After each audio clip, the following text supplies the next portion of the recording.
রাজস্থানের বুকে এমন এক অভিশপ্ত গ্রাম যা এক রাতেই পুরোপুরি জনশূন্য হয়ে গিয়েছিল। কিন্তু কেন?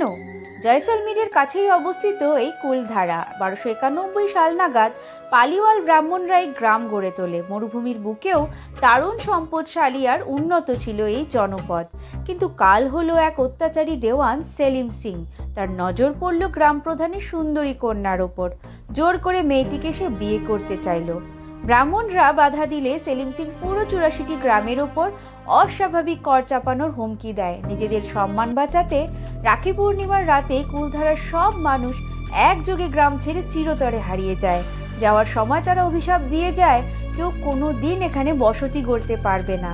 আজও ওই গ্রামের গুপ্তধনের লোভে যারা রাতে সেখানে থেকেছে, পরের দিন মিলেছে তাদের ক্ষতবিক্ষত লাশ।